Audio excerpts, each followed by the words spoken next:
Graça e paz do Senhor Jesus Cristo, aqui é o pastor Marcos Paiva do Pregador Aprovado. Nesse vídeo eu quero trazer um esboço de pregação sobre salvação. O texto será 1 Tessalonicenses 5:9 e o título é A Fé Salvadora.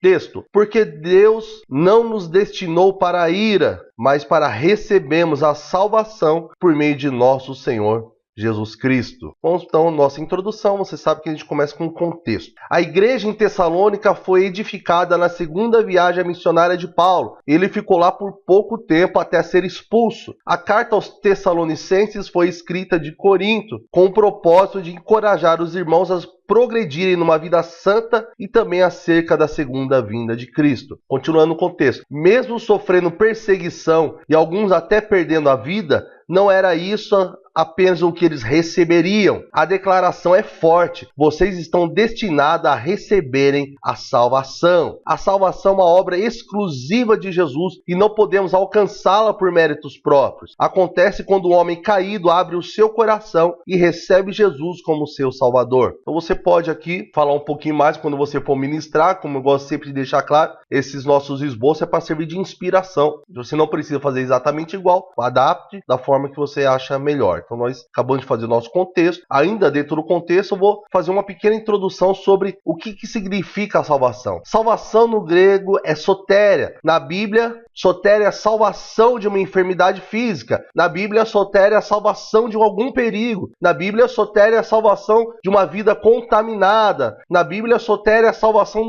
da condição perdida. Sotéria na Bíblia é a salvação do pecado e da ira. Sotéria é aquilo que salva o homem de tudo quanto ameaça arruinar sua vida aqui e no porvir. Então, por que eu faço isso? Para mostrar que em muitos textos na Bíblia você vai ver que a palavra ela tem vários significados. Por isso que em algumas situações você vai ver Jesus falando: a sua fé te curou, a sua fé te salvou, porque ela tem vários significados dentro da palavra e você pode dar ênfase. Tá? Eu citei esse nome grego porque eu estou falando com pregadores aqui, mas no momento que você for ministrar na igreja, você pode ter a opção de colocar ou não, mas eu acho muito interessante você mostrar, deixa mais forte a tua introdução. E sotéria também é escatológica, ela começa agora, Romanos 13:11, façam isso, compreendendo o tempo em que vivemos. Chegou a hora de vocês despertarem do sono, porque agora a nossa salvação está mais próxima do que quando cremos. Ela começa agora, nós lemos, e se completará na volta de Jesus Cristo, Hebreus 9:28. Assim também Cristo foi oferecido em sacrifício uma única vez para tirar os pecados de muitos, e aparecerá segunda vez, não para tirar o pecado, mas para trazer a salvação aos que o aguardam. Então começa a salvação no dia que você crê, ela vai se aperfeiçoando durante o tempo e se completa quando Jesus vier.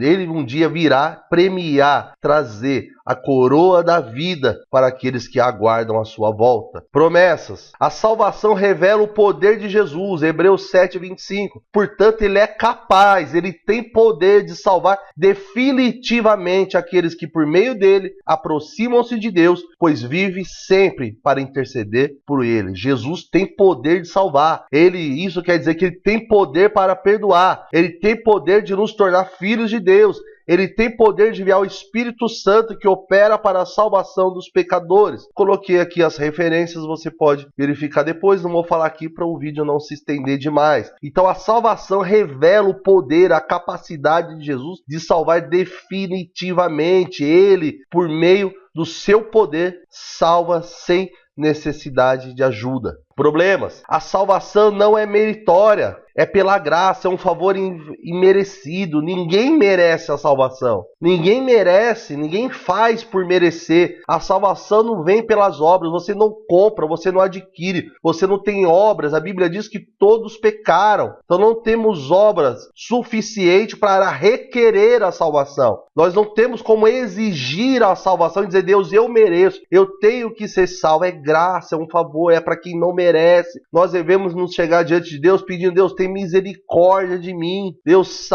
me salva, Senhor, não porque eu mereço, mas porque eu creio que tu podes me salvar. Porque pela graça sois salvos por meio da fé. Isso não vem de vós, é dom de Deus, não vem das obras para que ninguém se glorie. Efésios 2, 8, 9. Então você vai se deparar com a tua vida com aqueles santarrões, as pessoas que acham que já conquistaram, que merecem, porque elas fazem muito, e não é pela fé, é favor imerecido. Deus concede a nós bênçãos. Nós estamos no passo do sermão que é revelação. Quais são as bênçãos? Muitas bênçãos acompanham o homem que aceitou Jesus como seu Salvador. Ele é salvo dos seus pecados, que lhe são perdoados. A salvação também livra da culpa e do poder do pecado. Ele é salvo do juízo, da ira de Deus e da morte eterna. Ele entra em comunhão com Deus, recebe a sua graça e torna-se cidadão do céu. Ele recebe o Espírito Santo para agir em sua vida. Então você vê que eu coloquei todas as referências que tratam sobre essas bênçãos. Se você tiver tempo, bastante tempo, na hora que você estiver ministrando, para citar esses versículos, você pode citar, embora eu acho que você tem que selecionar alguns, mas nós passamos agora, nós falamos sobre as promessas, nós falamos sobre o que é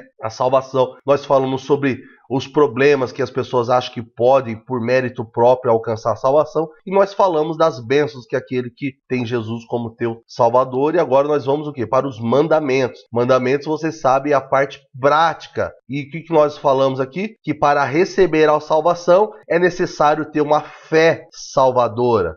Fé no Evangelho, Romanos 1,16. Fé no Cristo do Evangelho, João 1,12. E uma fé testemunhada, Atos 16, 31 ao 33. Mandamentos, vamos lá. Fé no Evangelho. Ou podia falar fé no Evangelho de Cristo. Porque não me envergonho do Evangelho de Cristo, pois é o poder de Deus para a salvação de todo aquele que crê. Primeiro do judeu e também do grego. Paulo diz que o Evangelho é o poder de Deus para a salvação de todo aquele que crê. Então, como você pode ver aqui, ele não está falando daqueles que crê. Por isso que eu disse no começo que Deus ele quer salvar todos, mas ele vai salvar aqueles que creem. Nosso papel como pregador é pregar crendo que todos os homens podem ser salvos, mas serão salvos aqueles que creem. Paulo diz que o Evangelho é o poder de Deus para a salvação de todo aquele que crê. Fé no Evangelho é crer que a Escritura diz acerca da salvação como sendo verdade absoluta. Então o que é fé no Evangelho? É crer que a Bíblia ela relata, ela é a verdade, ela é a vontade de Deus. Então você precisa crer que a salvação está descrita de maneira exata e da vontade de Deus, conforme está no Evangelho. Então fé é crer que a Bíblia é a verdade, é a palavra de Deus. E o Evangelho diz que a salvação nos é oferecida por meio de Jesus Cristo e apenas através dele. Vem por meio dele. A Escritura, você tem que crer que a Escritura é verdadeira e crer na maneira que ela diz que é a salvação. E ela diz que a salvação é por meio de Jesus Cristo. A salvação para os judeus, para os gregos, para os brasileiros, para os americanos, japoneses, etc., é a mesma. Em qualquer lugar do mundo, em qualquer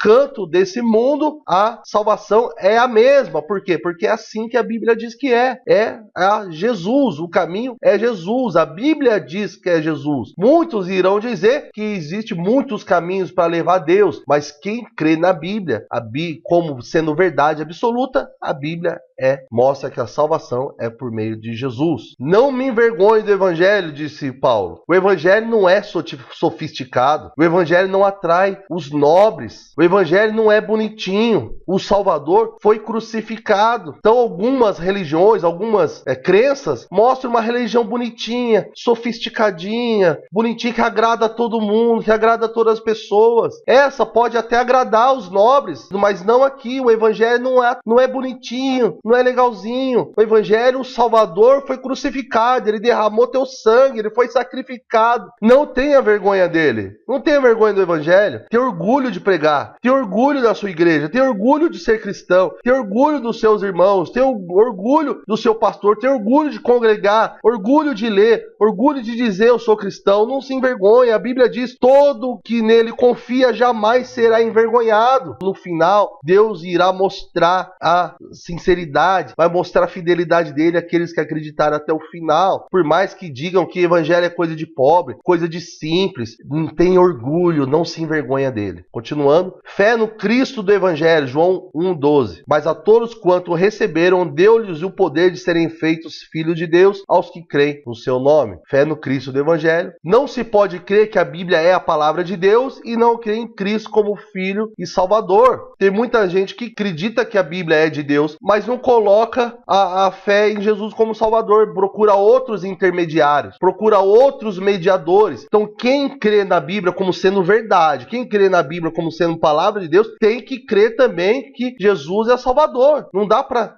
separar uma coisa da outra. Não existe outra alternativa, não existe outro substituto, não existe atalhos. Jesus é o único mediador entre Deus e os homens. 1 Timóteo 2,5. Então quem diz que crê na Bíblia tem que crer que Jesus é o único Salvador. O Espírito Santo e a palavra de Deus opera no homem, fazendo buscar e aceitar a salvação por meio de Jesus Cristo. O Espírito testifica. É o que faz diferente de todas as outras religiões. Nós temos o Espírito Santo. O Espírito garante no nosso interior que a palavra é a verdade. Ela no nosso interior testifica que Jesus é o Salvador. Então, quando você estiver ministrando, você precisa deixar bem claro, falar o Espírito Santo e a palavra de Deus vai direcionar a Jesus Cristo. Essa é a única verdade, irá direcionar para Jesus Cristo. Mas ainda que nós mesmos, ou um anjo do céu vos anuncie outro evangelho, além do que já vos tenho anunciado, seja anátema. E nenhuma outra revelação, não existe nenhum outro evangelho a ser pregado, a não ser que Jesus Cristo é o Senhor, que Jesus Cristo é o caminho da salvação. Eu não quero o outro para mim. Ainda que eu mesmo, olha só o que ele diz, ainda que nós mesmos, ainda que a gente fique loucos lá na frente, mude o que estamos dizendo agora, não acredita em nós, não acredita nem no anjo que aparecer. A verdade é que o caminho é Jesus Cristo. Exige-se do homem duas atitudes. Primeira, deve buscar a Cristo como Salvador. E acontecerá que todo aquele que invocar o nome do Senhor será salvo. A salvação está disponível a todos. Todo aquele que invocar será salvo. A salvação está disponível para você, para tua esposa, para os teus filhos, para os teus pais, para os seus vizinhos, para os seus amigos. Está disponível a todos. Mas isso leva a gente tem que ter atitude de buscar, de crer, de aceitar e desejar e se colocar no caminho de buscar a salvação, de se entregar a Jesus Cristo. Ele não irá forçá-lo, Jesus não vai forçar, Jesus não vai obrigar, Deus não vai obrigar você a aceitar a sua salvação. Cristo não vai obrigá-lo a fazer com que você o aceite como Senhor, uma atitude tua, do teu interior, ouvindo a mensagem hoje. É isso que você tem que fazer, esse confronto na hora que você estiver ministrando. Vamos lá. Deve confessar a Cristo, visto que com o coração se crê para a justiça e com a boca se faz confissão para a salvação. Romanos 10:10. Crer com o coração significa o quê? Que Deus verá a verdade e a sinceridade do teu coração. Deus sabe quem crê. Deus vai ver se essa confissão no coração, ela é real ou se é apenas da boca para fora. Assim Deus lhe declara inocente dos seus pecados. Quando Deus vê a veracidade da tua fé no teu coração, porque você pode falar que tem fé, mas quem conhece é Deus. Se Deus olhar e ver que é em espírito e é em verdade, Ele te declara inocente dos seus pecados, não por seus méritos próprios, mas porque você confessou a Cristo. Cristo te justificou ao sofrer, a satisfazer a justiça de Deus, a sofrer a punição e a culpa no seu lugar. Assim Deus te declara justo, porque Ele viu que a tua fé em Jesus como Salvador é real e verdadeira. Confessar com a boca é quando você declara Cristo como o seu Salvador. É diferente. Primeiro, Deus declara que você é justo. Deus olha o teu coração, vê que a sua fé é verdadeira e assim você crê para a justiça. Deus declara você justo. Agora, quando você confessa com os seus lábios, é você que declara Cristo como seu Salvador. É você que faz a declaração. Deus declara sobre você e com seus lábios você declara que Jesus é teu Salvador. Assim, a fé não é escondida e nem a confissão é fingida. Assim, aquilo que você sente, você fala, e aquilo que você fala é aquilo que você crê de verdade. Assim se torna, meu irmão, em nome de Jesus, uma confissão real e verdadeira a Jesus Cristo. Continuando os mandamentos, uma fé testemunhada. O que isso quer dizer? Eu vou falar sobre o batismo agora. Eu podia ter deixado de fora, e você vai entender por que podia ter falado só sobre a fé salvadora, a fé no Evangelho de Cristo e a fé no Cristo do Evangelho, mas aqui eu vou falar também um pouquinho do batismo. E eles disseram: crê no Senhor Jesus e será salvo tu e a tua casa. Eles pregavam a palavra do Senhor e a todos que estavam em sua casa. Tomando eles consigo naquela mesma noite, lavou-lhe os vergões e logo foi batizado ele e todos os seus. Essa aqui é a passagem do carcereiro em Filipe. Quando acontece um terremoto à noite, abre-se as cadeias e os presos começam a fugir, o carcereiro pensa em se matar e Paulo diz: não faz isso. E eles começam a pregar o evangelho, aquilo que nós já falamos antes. Eles começam a pregar o evangelho para ele até, enfim, ele crê e depois ele é batizado. Então a fé testemunhada é o batismo. Então vamos seguir passo a passo para a gente chegar no batismo aqui. O homem deve crer que a Bíblia é a palavra de Deus. O homem deve crer que a salvação é por Jesus Cristo. O homem deve receber Jesus como seu Salvador e confessar com seus lábios. Mas a fé também precisa ser testemunhada publicamente e assim assumindo um compromisso. O batismo dá esse testemunho público que o pecador agora aceitou a fé e mudou seus caminhos. O que nós falamos? Primeiro, o homem crê na Bíblia como sendo palavra. O homem crê no que a Bíblia diz acerca da salvação, ou seja, a Bíblia diz que Jesus é o Salvador. O homem recebe Jesus e confessa que ele é o teu Senhor, mas falta alguma coisa, ele precisa deixar isso claro, testemunhar aos olhos de todos, fazer essa profissão de fé com uma atitude, que é o batismo. Assim, ele, primeiro conhecendo a verdade, a alegria da salvação o leva a ser sepultado no batismo de seus pecados. Assim, as águas lavam verdadeiramente os seus batismos quando ele, no coração dele, a fé já foi testificada. Assim, todos podem ver que aquilo não é uma fé da boca para fora, que a partir daquele momento, aquela pessoa que saiu do batismo das águas é uma pessoa que publicamente ela diz que o Senhor é seu Salvador. Ela é um arrependido que a partir daquele momento mudará de atitude e todos olharão isso acontecer. Quem crer e for batizado será salvo, mas quem não crer será condenado. O batismo nas águas é um símbolo exterior da conversão que já aconteceu no interior do homem. Olha só. Então, primeiro o homem crê, depois ele é batizado. Por quê? Quantas pessoas você conhece que foram batizadas nas águas, mas ela continuou com a vida do mesmo jeito? Por quê? Porque o batismo sem crer é apenas um ritual. É apenas um banho nas águas. E não é isso que Deus quer pra gente. Quer que quando nós